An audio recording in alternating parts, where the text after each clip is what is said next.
नमस्कार दोस्तों, एबीसी सनातन धर्म में स्वागत है। युल गरुड़ पुराण जाने पाप कर्म के अनुसार आपका अगला जन्म किस रूप में होगा। कहते हैं हमारे द्वारा किए गए पाप पुण्य का फल हमें इस जन्म में तो भोगना ही होता है, इसके साथ साथ इन कर्मों के आँच की तपिश हमें अगले जन्म में भी महसूस होती है। जाने या अनजाने में किए गए कई ऐसे पाप हैं जिसकी वजह से हमें अगले जन्म में न सिर्फ कष्ट भोगने होते हैं, बल्कि हमारा अगला जन्म किस योनि में होगा ये भी तय होता है। ये सारा लेखा जोखा गरुड़ पुराण में मौजूद है, जिसमें भगवान विष्णु ने पक्षीराज गरुड़ को मनुष्य के कर्मों के आधार पर उसका अगला जन्म किस रूप में होगा इसकी जानकारी दी है।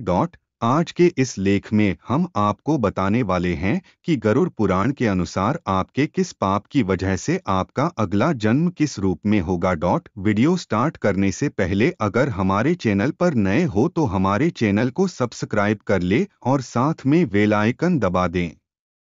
अगले जन्म में किस रूप में जन्म लेंगे आप। गरुड़ पुराण के अनुसार यदि कोई जातक सुगंधित वस्तुओं की चोरी करता है, जैसे कि इत्र, सुगंधित तेल इत्यादि, तो उसे इस कर्म के प्रायश्चित के तौर पर अगले जन्म में छछूंदर के रूप में जन्म लेना पड़ता है। गरुड़ पुराण के अनुसार यदि कोई मनुष्य भोजन करने से पहले भगवान को इसके लिए धन्यवाद नहीं कहता और बिना मंत्र उच्चारण के ही भोजन ग्रहण करता है, तो अगले जन्म में उसे इस पाप के प्रायश्चित के तौर पर कौवे के रूप में जन्म लेना पड़ता है।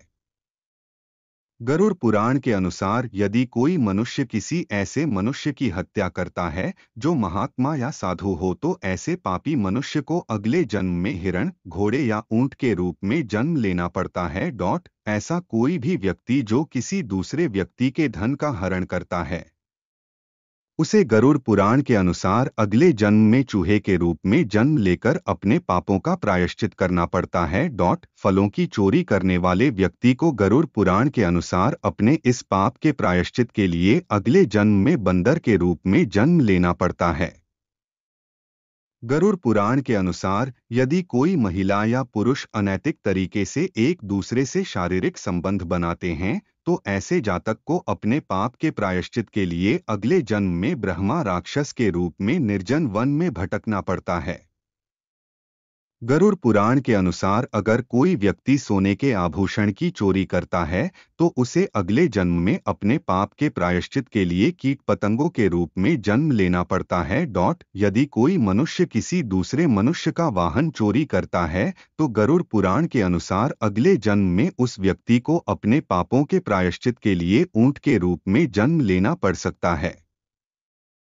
हम उम्मीद करते हैं कि आपको हमारा यह वीडियो जरूर पसंद आया होगा।